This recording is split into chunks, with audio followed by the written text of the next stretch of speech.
Many shuls around the country, around the world, are celebrating the Shabbos project this weekend. Temple Israel next weekend will be celebrating the Sherman Shabbat. So many opportunities to open our homes and share the simple joy of a Friday night dinner or a Shabbos lunch, breaking bread together, sharing stories. What did the rabbi say in shul? And being together in the most profound way that we know. The roots of this go back to this week's Torah portion. So at the beginning of Parashat Vayeira, we find Avram recovering from his circumcision, which he did to himself. Let's not even go there. In front of the tent in the heat of the day.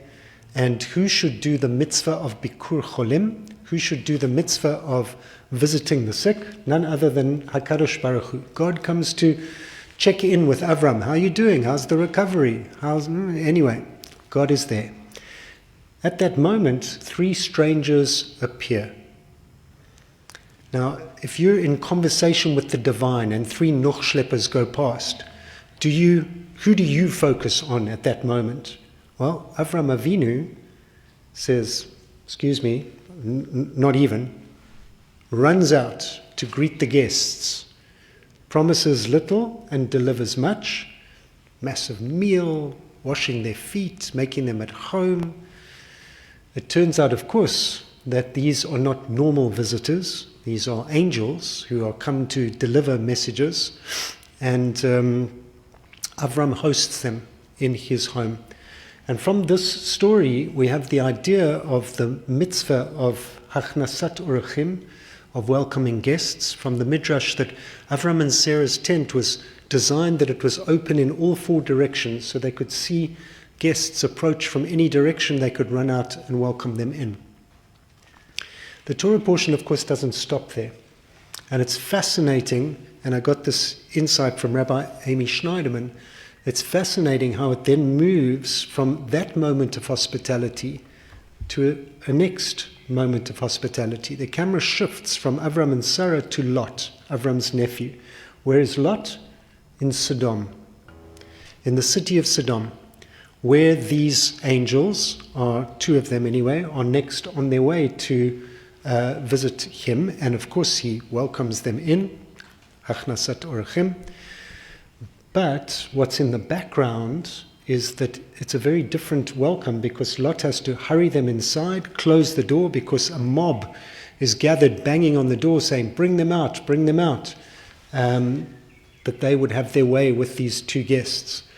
We're told in the Midrash that the culture of Sodom was abusive. It was not to host people at all. There was no justice done in the city of Sodom.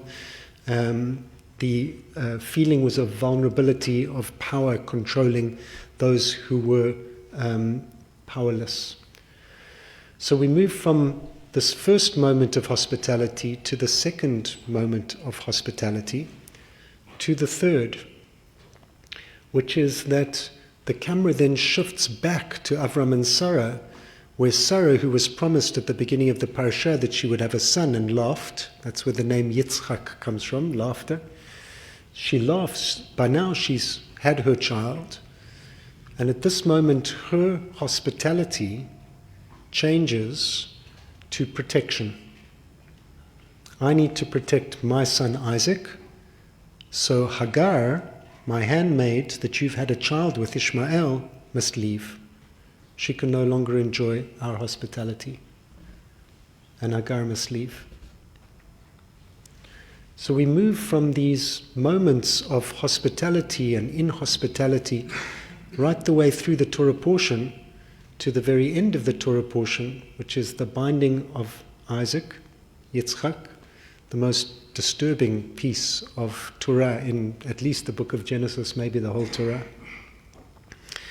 And Rabbi Schneiderman says that when we look at these narratives and we string them together, they're teaching us that hosting is not just breaking bread.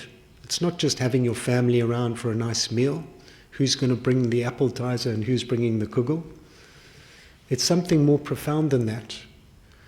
When we open our home, our sanctuary, our castle, the space that we feel most at home in, that we feel most sheltered and protected and potentially vulnerable in, when we open the doors of our home to guests, we're doing an act of great trust and faith, and a great statement of what it is that we want our community to look like.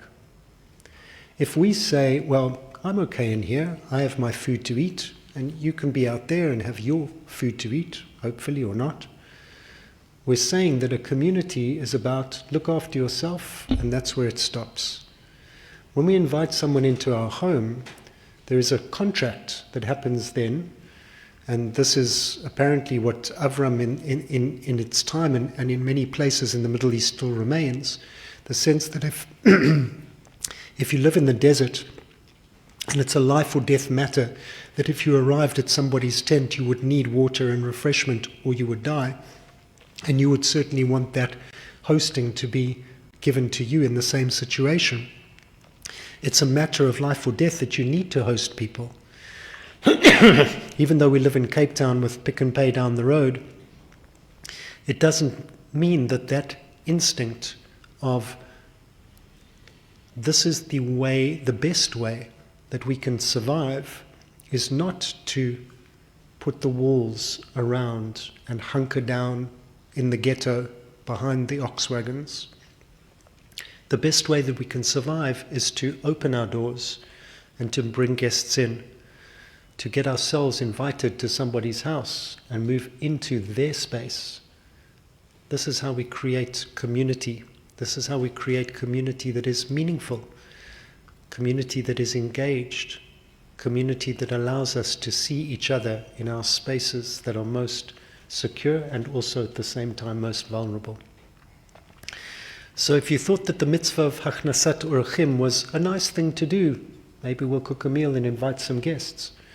Avram and Sarah, from the beginning of the parasha, teach us that the notion of hospitality is a fundamental principle, and it can be, in the case of Avram and Sarah at the beginning, an act of generosity that, in the story that we know, results in blessing.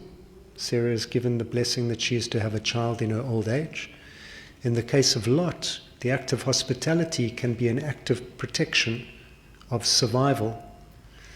And in the case of Hagar, we can see where hospitality can turn, or jealousy can turn hospitality into something that is no longer offered and causes disaster. Hagar and Ishmael go out into the wilderness and Ishmael nearly dies. So, as we prepare for this Shabbat, and as we anticipate next Shabbat, let's think about ways that we can create circles of connection, how we can open our homes and how we can be invited to other people's homes. It's a stretch in both cases. Stretch ourselves to say, oh, I'd love to come to you for Shabbat. When next would that be okay? And please do come to me for Shabbat. This is not just a nice thing to do. This is the way that we create the kind of communities that we would want to be members of. So may it be a beautiful Shabbos, whoever it is that you happen to have in your home this evening, or whose home you happen to be in. And may there be many opportunities in the Shabbatot to come that you will be a host and you will be hosted, just like Avram and Sarah. Shabbat Shalom, everybody. Good Shabbos. Good Shabbos.